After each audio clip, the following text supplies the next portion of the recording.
Merci beaucoup. Donc, je m'appelle Réal. Je suis sur le CA, le comité administratif, comme bénévole. Je fais le marathon, vous m'avez entendu peut-être parler avant, je fais le marathon depuis 1991. Je suis un bonhomme à ma retraite depuis une décennie environ. Et le marathon est quelque chose d'important dans ma vie qui m'a beaucoup aidé à être en meilleure santé, je pense, et à commencer à sortir dehors et faire du ski de fond. Et donc, il y a quelques années, j'ai essayé je voulais comme redonner un peu au marathon. Je me suis impliqué en tant que bénévole. Et tout à coup, c'est moi qui ai rendu le président de l'événement. Je fais ça avec toute humilité. Euh, Simplement, j'essaye d'aider l'événement. Euh, donc, je suis assez actif à cause que je suis retraité et bénévole avec l'événement. On est un groupe d'à peu près une dizaine de personnes sur le CA et on est tous des bénévoles qu'on essaye de faire un événement chaque année, en tout cas. Donc, je vais vous montrer des diapos maintenant. On va parler pendant environ 45 minutes de l'événement. S'il vous plaît, si vous avez des questions, n'hésitez pas. Vous pouvez les mettre sur le chat ou simplement, s'il vous plaît, simplement me les demander et m'arrêter n'importe quand. Je suis content d'être interrompu. J'aime mieux être interrompu que de parler sans arrêt d'ailleurs, parce qu'éventuellement, il va falloir que je boive beaucoup d'eau si je parle sans arrêt. Excusez-moi, je cherche Share Screen.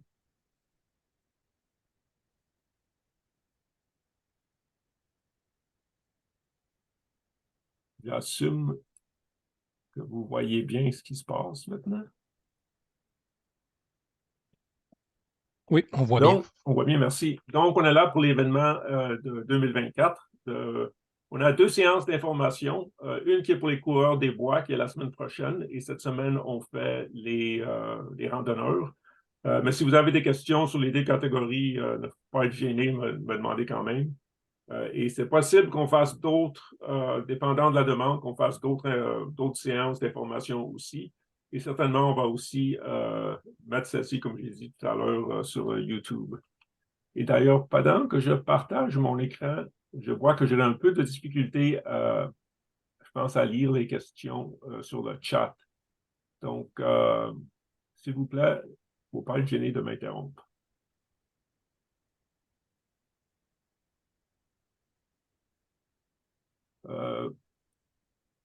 Donc, on va parler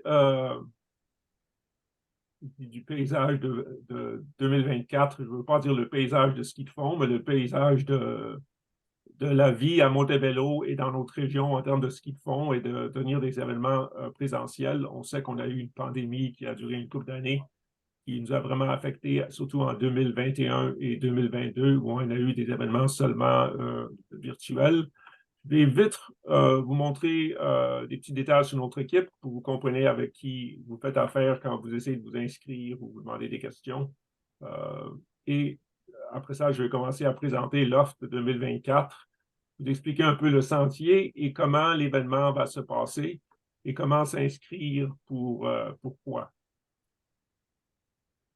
Merci beaucoup de vous être, je pense que quelqu'un vient d'arriver. Merci beaucoup de venir. Oh, ça, c'est mon ami Jillian. Bonjour, Jillian. Bonjour. Juste pour que tu saches, j'ai déjà commencé à faire l'enregistrement. On vient simplement du début. J'ai fait une petite bienvenue présentation au début et maintenant je commence mes diapos. Et Jillian, si tu peux voir le chat en cas que quelqu'un me demande des questions, ça m'aiderait beaucoup. Tu m'entends bien, Jillian? Oui, je peux t'entendre. Je ne peux pas voir les commentaires au chat. Alors, si vous avez déjà envoyé un message sur le chat, si vous pouvez l'envoyer une deuxième fois, je peux vous répondre. Merci beaucoup.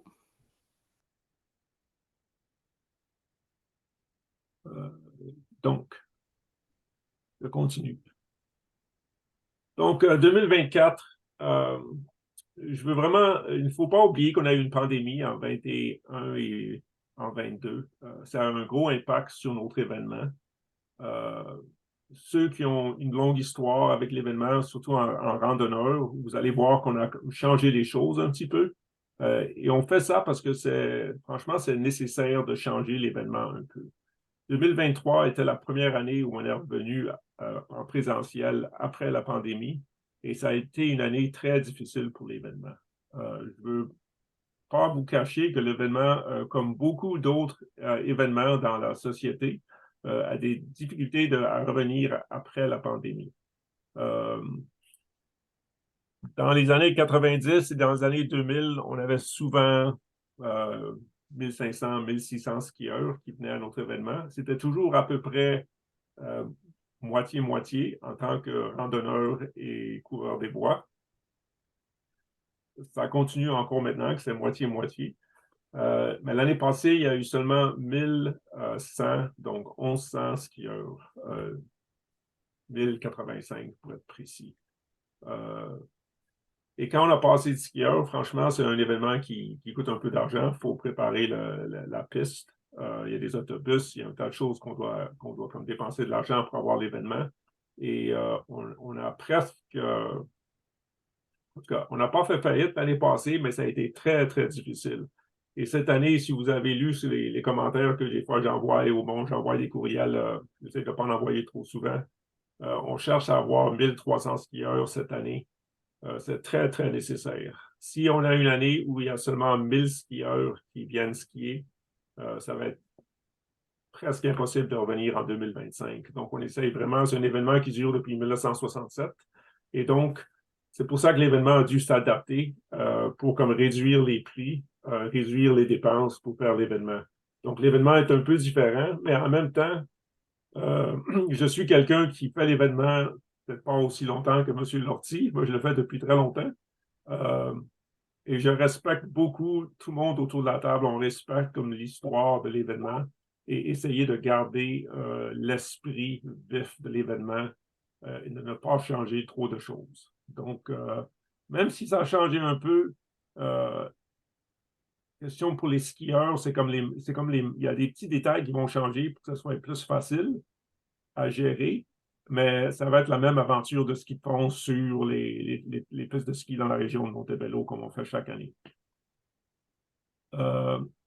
Juste un petit mot sur l'équipe, parce que les choses ont un peu changé encore. Ça a été un impact de la pandémie.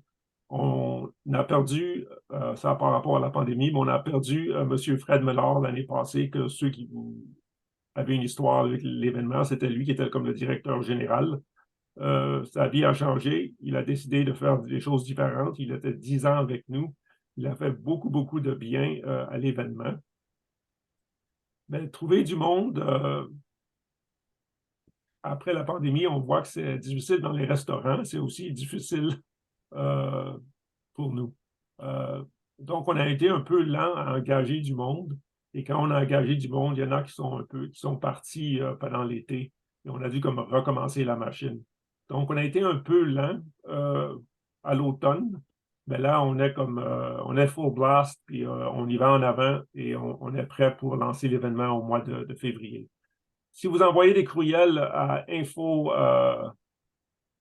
en commercial skimarathon.ca, c'est Marianne qui est au bureau qui répond. Elle est toujours là depuis une couple d'années. C'est elle qui répond au courriel. Elle connaît l'événement très, très bien. C'est une madame très, très gentille. GF Picard est celui qui est le gestionnaire de l'événement pour nous. Il connaît l'événement très, très bien. Souvent, il était en arrière, le monde ne le voyait pas, mais c'est lui qui faisait beaucoup de travail la fin de semaine de l'événement même.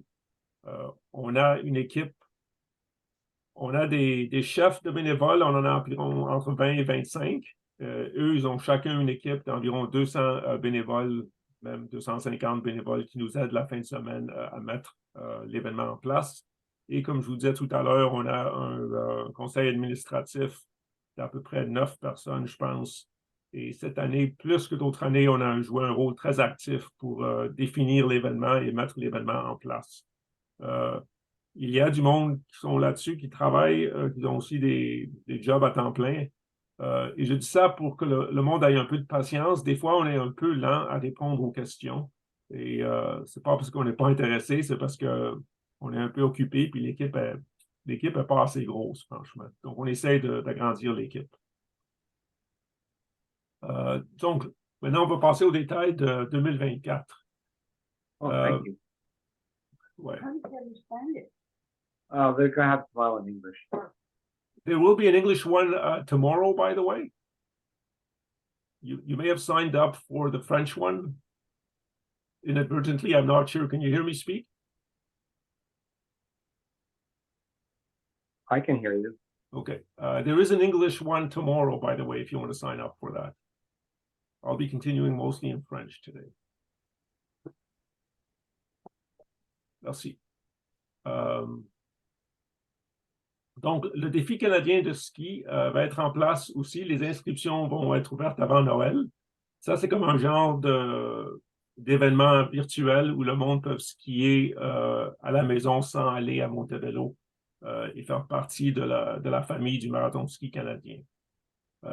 L'événement présentiel va être très centré sur Montebello, plus que d'habitude. Vous verrez les détails du trajet si vous ne les avez pas déjà vus sur le site web. On est très centré sur Montebello cette année. Les distances sont habituelles. Il y a des petites différences pour les randonneurs, mais c'est 2 journées de 80 km divisées en 5 sections comme d'habitude. Et les sections ont des distances, comme d'habitude, je dirais entre 11 et 21 km approximativement. Et ça, naturellement, ça va se passer la fin de semaine du 11 février. J'aurais une question pour vous, Oui, monsieur. Là, vous parlez du 80 km, ça, c'est le marathon. Par 2 fois 80, c'est le marathon. Il y a le demi-marathon, c'est à peu près la moitié, mais c'est quoi la différence entre le demi-marathon et les randonneurs? Ou s'il y a une différence? Il y a une petite différence. Merci de la question. Donc, les randonneurs choisissent de skier. Je vais recommencer. Les coureurs des bois décident de skier les 80 km chaque jour. Donc, ils font les 5 sections. Okay. Les randonneurs font de 1 à 5 sections. Pas beaucoup de randonneurs essayent de faire les 80 km. Il y a une raison technique que je peux discuter plus tard, mais en général, les randonneurs font 4, 3, 2 ou une section. Donc, des randonneurs, des fois, veulent faire 3 sections le samedi et une section le dimanche. Tandis que les demi-marathoniens, ils sont forcés, si on veut, c'est pour ça qu'ils s'engagent, à faire 3 sections les 2 jours. OK. Et ceux qui font le demi-marathon, des fois, ils s'engagent peut-être qu'un jour, ils veulent faire coureur des bois. Donc, le défi est un peu plus, je ne veux pas employer le mot sérieux, mais un randonneur peut finir n'importe quand, plus ou moins. Il y a quand même des heures limites. Un randonneur peut aller comme à n'importe quelle vitesse, et quand c'est fini, il a fini, il n'y a rien de trop... il skie pour le fun. Le randonneur, le demi-marathonien, a l'idée que peut-être un jour, il veut faire le coureur des bois.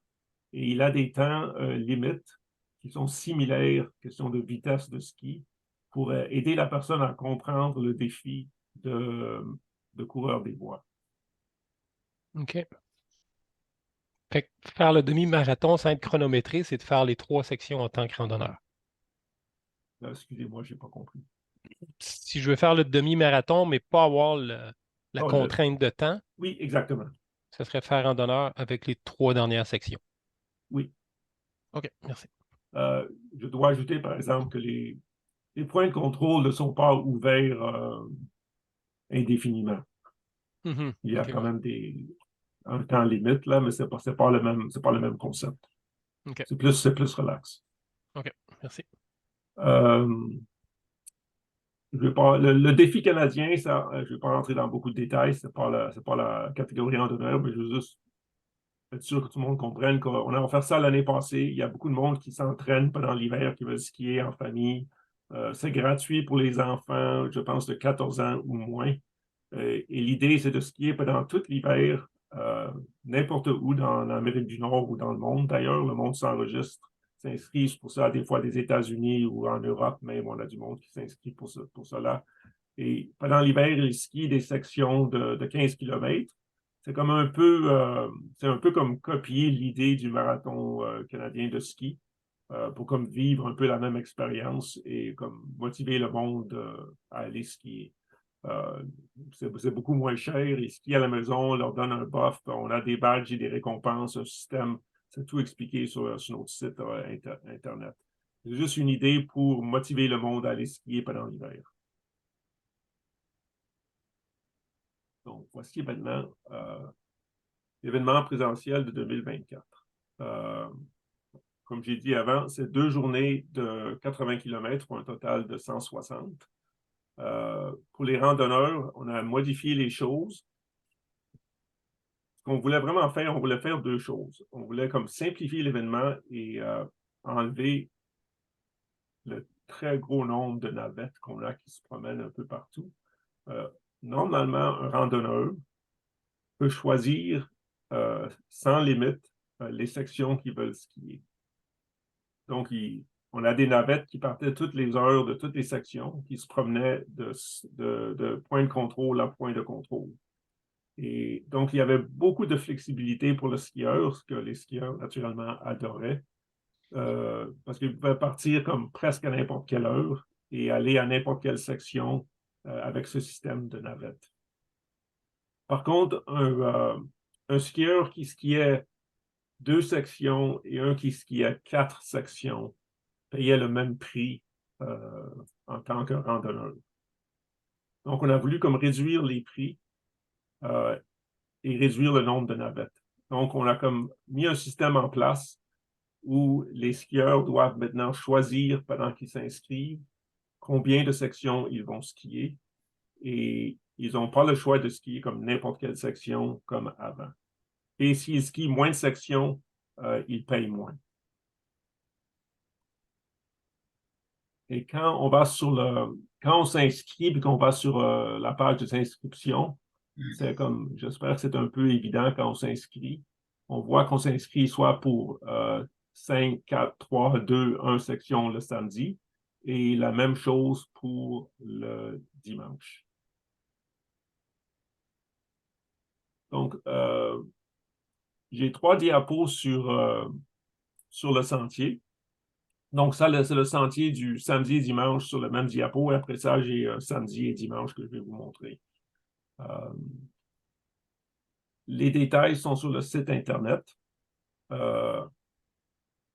Une des choses un peu négatives sur l'événement des années passées, c'est que des fois, on a vraiment de la difficulté à éviter du skiage de route, si je peux appeler ça comme ça, ou des fois, il y a du monde qui fait de la coupe de bois dans la forêt et ça nous force à aller un peu. Des fois, c'est à la dernière minute que ça se passe, qu'on est comme obligé d'aller un peu sur les routes. On a fait beaucoup de travail pour trouver une piste pour éviter que le monde ait besoin de skier sur des routes. Donc, la qualité de la piste, on espère, est mieux que le monde a vu dans les années passées. Naturellement, on a une grosse dépendance maintenant sur le réseau de Canok. Comme on voit qu'on est beaucoup à l'intérieur et un petit peu à l'extérieur de Canok.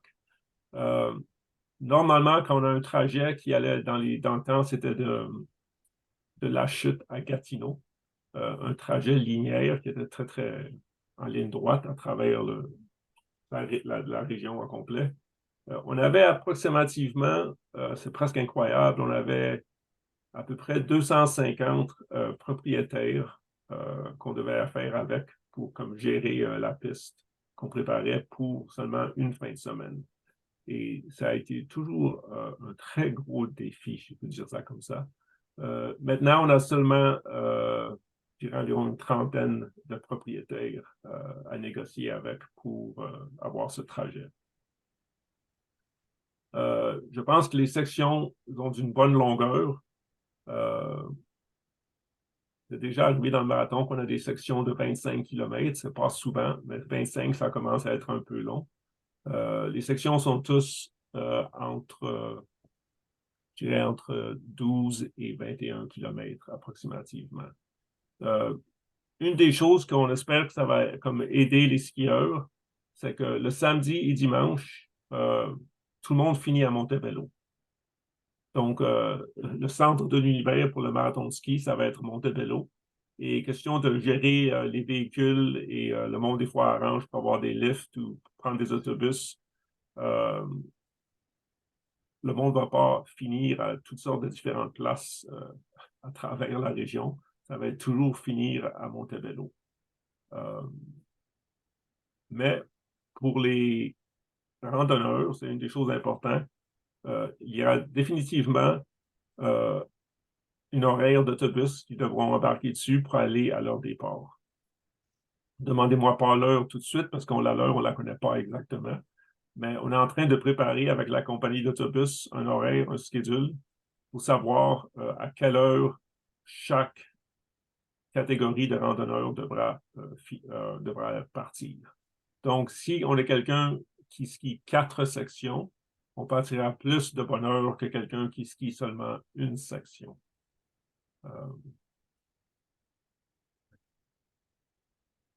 Donc, pour le samedi, je n'ai pas mis les détails sur 5 sections. Il y a des randonneurs qui s'inscrivent pour 5 sections, mais c'est très rare, c'est assez rare. En général, c'est des skieurs avec beaucoup d'expérience et qui sont assez rapides parce que c'est très difficile. Les coureurs des bois commencent à skier tous avant 6 heures. Je pense que ceux qui font or, c'est comme à 5h40. Ceux qui font argent, c'est 6h moins 10. Et ceux qui font le bronze, c'est 6 heures. Tandis que les randonneurs ne commencent jamais avant 7 heures. Donc, ils ont déjà comme 1 heure de retard. Donc, ils ont comme un plus gros défi. Donc, c'est très rare que des randonneurs décident de faire 5 sections. En général, c'est ceux qui ont beaucoup d'expérience et qui sont très rapides sur leur ski. Donc, le samedi, ceux qui s'engagent à faire 4 sections auront 60 km. Les sections, on peut voir la description en détail sur le site Internet, mais c'est comme ils sont faciles, intermédiaires, difficiles et faciles. Ça, c'est les 4 sections, qui ont un total de 60 km. Ceux qui choisissent de faire 3 sections ont 50 km à skier. Encore une fois, les demi-marathons auront aussi un 50 km à faire. Et c'est des sections qui sont faciles, intermédiaires et la dernière est difficile. 2 sections, c'est un peu moins que 30 km. Et une section, c'est la dernière de 16 km qui est plus ou moins facile. Et on les voit sur la carte à la gauche. Le samedi, on part il y a un terrain de golf au nord de Montebello qui s'appelle Golf Héritage. D'ailleurs, c'est celui qui prépare nos trails, qui est propriétaire ou qui gère ce terrain de golf. On aura donc une belle ligne de départ. C'est juste à l'ouest de la réserve Canuck. Et on va rentrer dans la réserve, faire ce 20 km. Il y aura un point de contrôle à Taunton. Et après ça, on ira directement au nord, comme c'est indiqué. Après ça, on revient. Où il y a les bulles bleues, c'est des points on appelle ça des points de sécurité. Donc, c'est pas un point de contrôle avec la nourriture, mais il y a quelqu'un avec de l'équipe de premiers soins avec de l'eau pour aider le monde et leur donner être sûr qu'on a de l'eau à mi-chemin. On fait ça à cause c'est une section de 21 km qui est un peu plus longue que les autres. Et après ça, on va directement au sud et on revient à Montebello. Le dimanche, c'est le même principe. Les trails sont similaires mais différentes. On répète quelques pistes, mais on les fait à sens inverse. Donc, la plupart des skieurs, je pense qu'ils ne vont pas comme penser qu'ils skient sur la même piste 2 fois, parce que quand c'est à sens inverse, ça fait comme une grosse différence quand même. Et le dimanche, on est complètement à l'intérieur, à part au début et à la fin. On est complètement à l'intérieur de Canuck. Les distances sont un peu plus longues. 4 sections, c'est presque 65 km. 3 sections, 52. 2 sections, 32. Une section, 16 km. Et les 2 jours sont approximativement 80 km.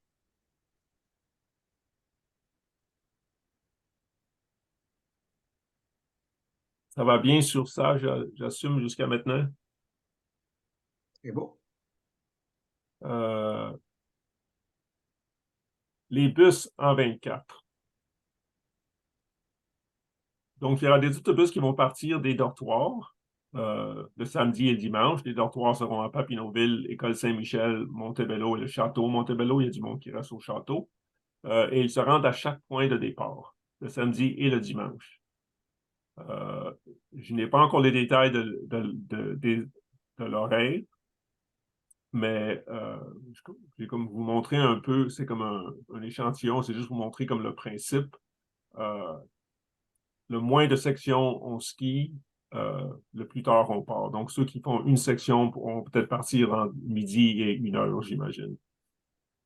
Mais il n'y aura pas de navette qui partira à chaque heure de tous les points de contrôle.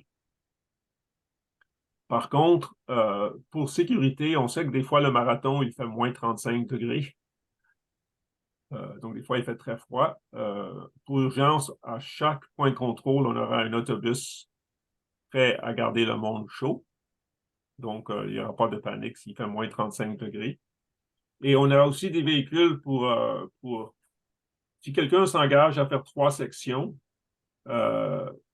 il y a un ski qui se casse, ils deviennent trop fatigués, ils ont décidé de faire 3, mais franchement, c'était pas une bonne décision, ils auraient dû en faire 2 seulement. Les skieurs n'ont pas besoin d'appeler quelqu'un pour venir les chercher. On va être prêt à les ramener à Montebello de chaque point de contrôle. Donc ça, c'est un point important. Même si on choisit de faire 50 km, on espère que le monde va s'engager à être préparé, à décider de faire le 50 km. Mais que ce soit 50 ou 30 km, c'est une aventure. On peut casser un ski, n'importe quoi peut arriver. On va être prêt à aider le monde à chaque point de contrôle, à les ramener à Montebello ou à leur stationnement, dépendant où ils sont stationnés. Donc, c'est très important que même si on a changé les choses, on ne les a pas changées complètement. On va quand même faire attention aux skieurs.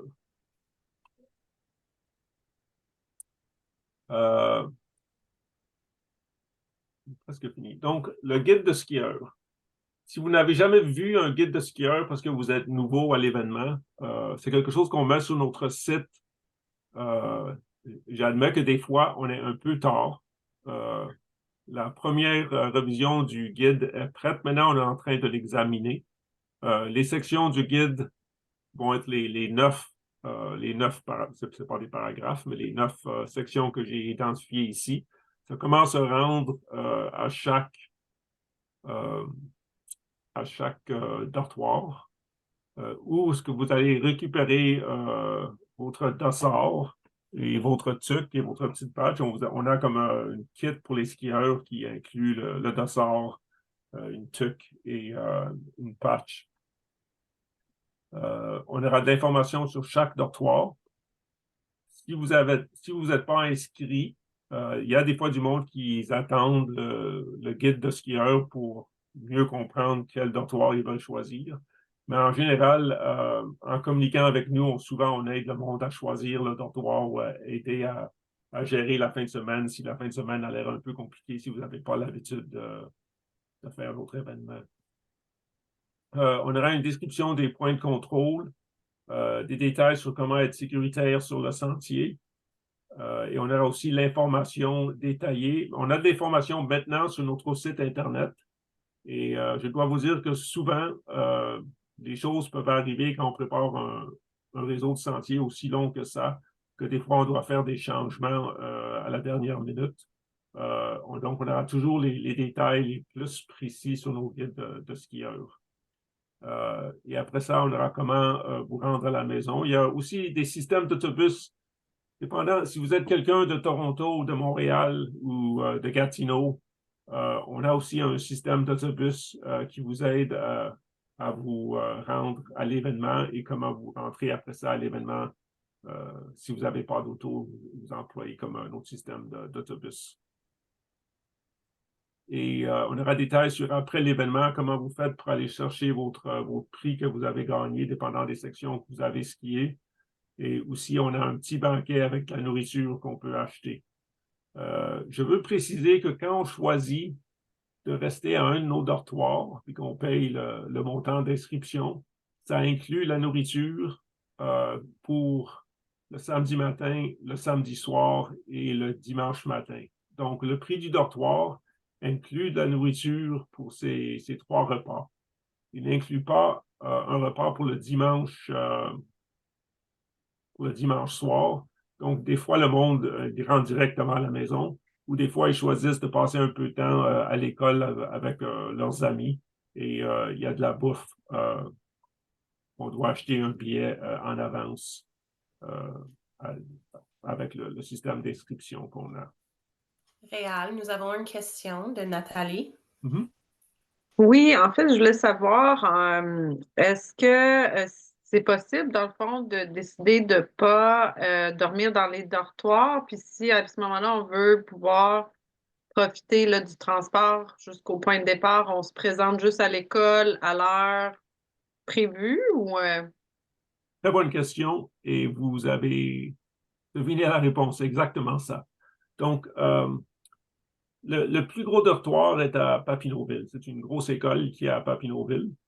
Et souvent, surtout maintenant qu'on est comme centré à Montebello, on est pas mal sûr qu'il y aura beaucoup plus de monde qui vont choisir de ne pas être à un dortoir. Parce que si on est de Gatineau, peut-être pas de Montréal, mais surtout le monde de Gatineau, c'est assez facile peut-être même dépendant d'où on est à Montréal, de se rendre directement à Montebello, même de bonne heure le samedi matin. Ou des fois, le monde va dans la région et ils choisissent de rester dans excusez mon français, là, un Airbnb ou un motel.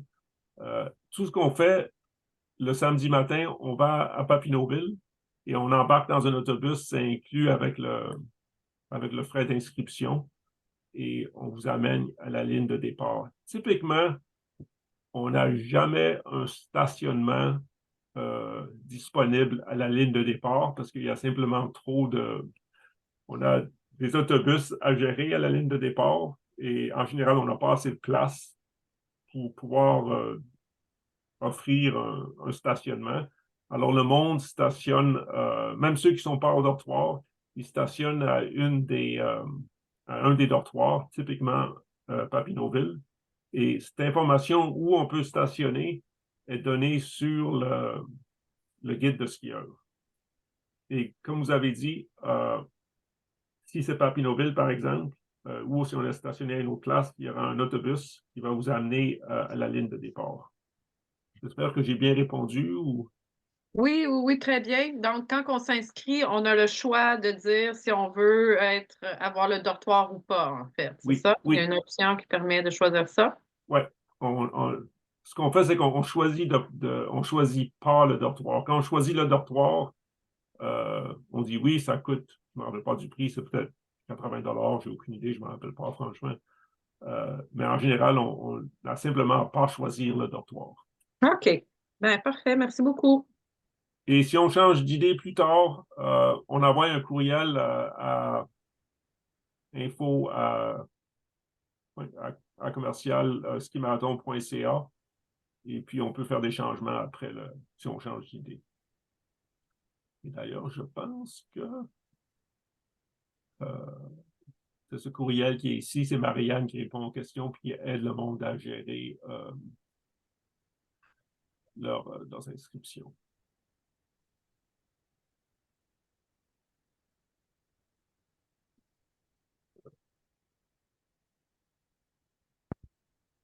Moi, j'aurais une Donc, autre question. Oui, vas-y. Vous parlez de 3 dortoirs. Moi, quand j'avais téléphoné, j'avais parlé à une dame. Elle parlait de gymnase d'école. Est-ce que les 3 dortoirs, c'est des gymnases d'école ou il y a des différences? Et ouais, ils sont très similaires. C'est pas mal des dortoirs d'école, des gymnases d'école. Les gymnases d'école, OK. Le monde arrive avec leur propre matelas gonflable et des sleeping bags et des sacs de couchage. OK. Aux 3 endroits, il y a des douches et ce qu'il faut pour faire sécher le linge ou Oui, sécher le linge, c'est toujours un peu difficile. C'est toujours bon d'amener du linge en plus. Dépendant de comment le linge est mouillé, c'est un peu difficile des fois de sécher le linge. OK. Sur le circuit, est-ce qu'il y a des stations pour cirer ou il faut être autonome là-dessus? Il y a des stations pour cirer à chaque point de contrôle. On s'engage avec des magasins de Montréal et d'Ottawa-Gatineau qui font ça, qui offrent ce service. Donc, tous les points de contrôle ont du fartage donné. OK. En général, dépendant la distance qu'on skie, la plupart du monde ont quand même du fartage avec eux Mhm. dans un petit sac. Si on fait une longue section, puis si les conditions sont telles que la neige est difficile pour le fartage, des fois on est obligé de se retirer. Retirer, OK. OK. Je pense que ça fait le tour de mes questions. Ah, j'ai une autre question à peu près. Si je le fais en randonneur, 3 sections, la dame me parlait, là, c'était 3h30 maximum qu'il fallait passer le dernier checkpoint à peu près. Oui. Je sais que pour oui, c'est 3h30. Je suis sûr que c'est 3h30 pour les randonneurs et les demi-marathoniens. Je vais admettre que je ne me rappelle pas l'heure exacte pour les randonneurs. OK. Je sais que ça va être écrit sur le guide de skieur. Puis l'heure de départ approximative pour les... Ah, ça change selon les sections, hein. Ça change selon les sections. Je n'ai pas encore la réponse précise, mais on a l'habitude de gérer. Franchement, on a des données sur des milliers de skieurs qui ont skié l'événement pendant toutes ces années. Et on est on comprend vraiment bien comment ça prend le temps à skier les sections. Et on sait qui sont les skieurs les plus lents et quelle vitesse ils vont. Donc, en général, si quelqu'un est capable de skier, est en bonne santé, C'est faisable. c'est faisable. Ouais. C'est pas comme un défi comme super agressif. OK. Merci. Je veux dire, par exemple, surtout ceux qui skient comme une section, par exemple, on a des enfants de 5 ans qui font une section, qui sont capables de finir la section en bon temps. Et même, des fois, on a des enfants comme de 8 ans qui font 2, 3, 4 sections, qui sont très compétents, qui sont bons skieurs, qui sont assez jeunes. OK. Merci. Julienne, est-ce que tu peux imaginer que j'ai oublié quelque chose? Non, je pense que tu as bien couvert tout. Si jamais il y a d'autres questions, on a enregistré cette séance d'information. Puis là, notre guide de skieur, on va le sortir bientôt. Et en plus, on a toute l'information sur notre site web. Et Marianne est une point de contact fantastique. Elle peut vous aider si jamais vous avez des questions aussi. Marianne, c'est celle qui répond au courriel d'info à commercial skimarathon.ca. Et si c'est très rare qu'elle n'a pas la réponse à une question, mais si elle n'a pas la réponse, en général, elle revient soit à moi ou à Jillian ou à quelqu'un qui connaît l'événement, qui a des détails que peut-être qu'elle n'a pas de détails. Je vous remercie beaucoup d'être passé 1 heure de temps avec nous. On a une autre question à travers du chat de Anne. C'est quand la date limite d'inscription? Je vais dire 2 choses. Il y a 2 réponses. La date officielle, en général, c'est à peu près 1 semaine avant l'événement. Mais les derniers jours après, on a juste à prendre le téléphone et nous appeler. C'est juste que le système officiel sur le site de Zone 4, c'est avec eux qu'on travaille pour avoir un système d'inscription. Éventuellement, ce système est fermé à une certaine date qui est à peu près 5 jours avant l'événement ou une semaine avant l'événement. Mais si le monde s'inscrit franchement, 3 heures avant l'événement, ils nous appellent en téléphone puis ils disent « Je veux venir skier », puis ils viennent skier. Est-ce qu'on est Je ne suis encore pas- dans la... Oui, excuse. Oh, je m'excuse. Je ne suis pas certaine si on aime le promouvoir, mais si jamais vous avez quelqu'un dans ta famille ou un ami qui veut vous rejoindre pendant la fin de semaine, vous pouvez toujours leur amener au Château Montebello. Il peut enregistrer là-bas aussi. OK. Est-ce qu'on est encore dans la période de rabais pour les inscriptions?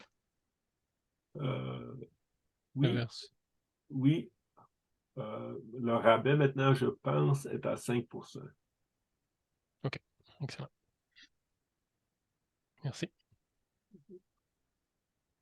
Et je vais vous dire, si vous êtes quelqu'un qui n'a jamais fait l'événement, Pierre peut peut-être juste dire oui quand il va m'entendre parler, parce que lui, ça fait 51 ans qu'il le fait. Des fois, surtout maintenant qu'on est en 2024, 2023, les hivers ne sont pas ce qu'ils étaient. Je peux dire que les 33 dernières années que j'ai fait l'événement, on a toujours une piste qui est des fois fantastique, qui est pas mal bonne. On arrive toujours à préparer un trajet. Il y a seulement une année, il y a environ 25 ans, de ça en 2003 ou 2002, où il y a eu une tempête de glace le vendredi soir qui a détruit le trajet du samedi. Et le samedi, le monde ne pouvait pas skier. C'est arrivé une fois dans les... Je suis sûr que c'est jamais arrivé avant ça non plus à Pierre. C'est seulement la seule année que ça s'est arrivé. Donc, l'événement aura lieu. On est toujours capable de préparer un beau trajet. Et cette année, vu qu'on est sur des pistes plus établies, l'année passée, un autre défi qu'on a eu, si vous vous en rappelez, il y a eu des grosses tempêtes de vent, comme environ 8 mois avant l'événement. Et ça a détruit beaucoup d'arbres sur le parcours. On a eu beaucoup de travail à faire. Mais cette année, à cause qu'on est à Cannock, c'est des trails établis. En disant ça, il y a eu des inondations cette année pendant l'été et on a dû faire beaucoup de réparations et Cannock nous aide vraiment beaucoup à préparer le trajet. Ils sont vraiment un partenaire fantastique. On est content de skier chez eux. Et je vais ajouter que, d'ailleurs, un autre petit détail, normalement, une des choses qui était spéciale dans le temps avec le marathon, c'est que c'était un trajet qui était ouvert seulement cette fin de semaine, que le monde n'avait pas accès. Donc, c'était comme une des choses spéciales qu'on allait skier sur ce trajet qui était comme très unique. Mais par contre, on ne pouvait pas se préparer en skiant sur le trajet. Maintenant qu'on est beaucoup sur Cannock, pas complètement, mais beaucoup sur Cannock, c'est plus facile d'avoir accès pendant l'hiver. Et Cannock s'engage à offrir des rabais pour les skieurs du marathon de ski. Donc, le monde peut aller, vu que c'est un centre de ski de fond, un petit peu Cannock, ceux qui sont les marathoniens qui sont inscrits peuvent avoir des rabais et aller se pratiquer sur le trajet même que nous, on va skier. Okay. Ils ont l'hébergement, je pense, un Cannock sur place. Oui, sur place, oui. Et je pense que c'est ça qu'ils vont faire en rabais. OK. Merci.